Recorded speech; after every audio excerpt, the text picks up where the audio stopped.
Welcome to the Moon in Gemini podcast. I am your witch in residence, April Edwards.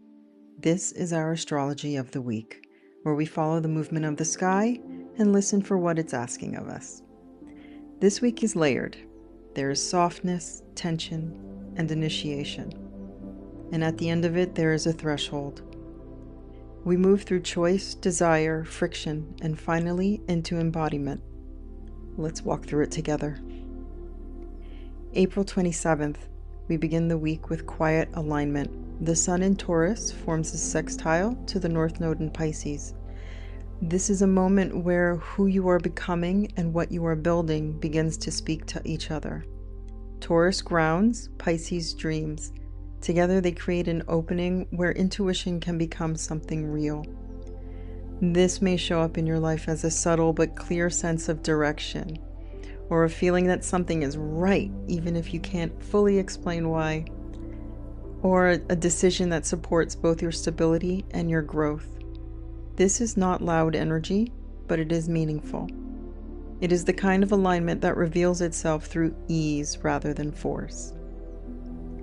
April 28th, Venus in Gemini forms a trine to Pluto in Aquarius. This is depth moving through air. Conversation becomes transformative. Connection becomes revealing. You may notice conversations that shift your perspective, or an attraction that feels intense or faded. Possible insights into relational patterns that were previously hidden. Pluto brings truth. Venus brings connection. In a trine, they work together. This is an opportunity to understand something beneath the surface, especially in relationships, values, and desires.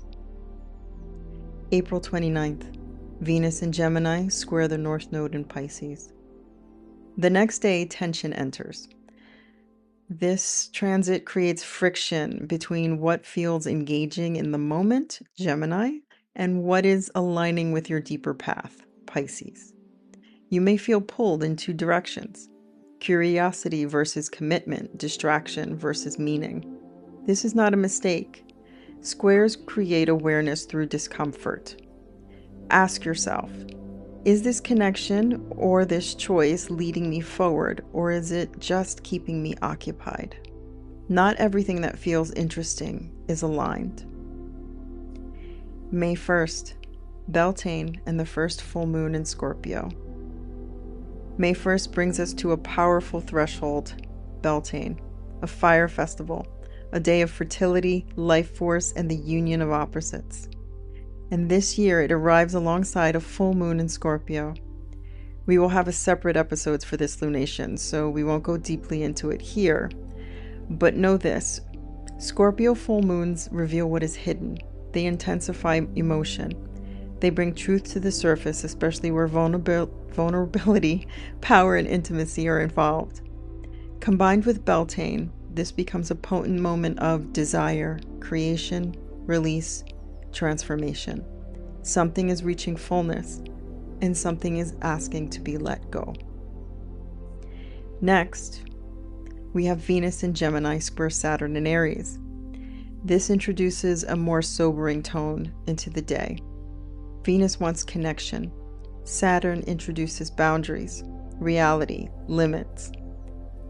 It'll show up as distance in relationships, a need to define expectations, a moment where something feels restricted or tested. This is not rejection for its own sake, it is refinement. Saturn asks, what is sustainable? What is real? What remains after this question is worth building on?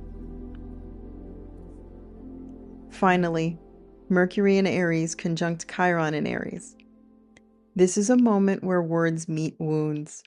Conversations may bring up sensitive topics. You may find yourself speaking about something you usually avoid, or hearing something that touches a deeper layer. In Aries, this is personal. It relates to identity, to the right to exist as you are. This is not easy energy, but it is healing if approached with honesty. May 2nd, Mercury enters Taurus. This shifts the mind from speed to steadiness, from reaction to consideration. Mercury in Taurus thinks more slowly, but more deliberately. This is where ideas begin to take form, where what is said, felt, or realized earlier in the week can now be processed and integrated. There's less urgency to speak, more desire to think things through, and a need for practical, grounded understanding. This is where clarity becomes something you can build with. This week moves through several distinct layers.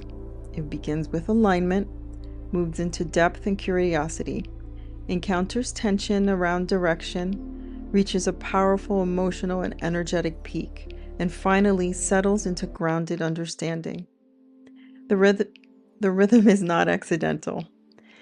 It is guiding you from possibility to choice to revelation to integration.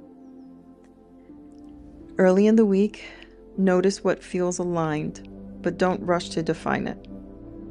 Midweek, pay attention to what conversations and connections reveal. On May 1st, move carefully. Feel fully, but don't react immediately. Let what surfaces show you something deeper. By the end of the week, slow down, integrate. Let clarity settle into something stable. This is a threshold week. Not everything will resolve immediately, but some things will become clear. In your desires, in your relationships, in your direction. And once you see it, you cannot unsee it. This work grows through word of mouth. If it's been meaningful to you, you can like, share, or subscribe. That's how it reaches the ones who need it.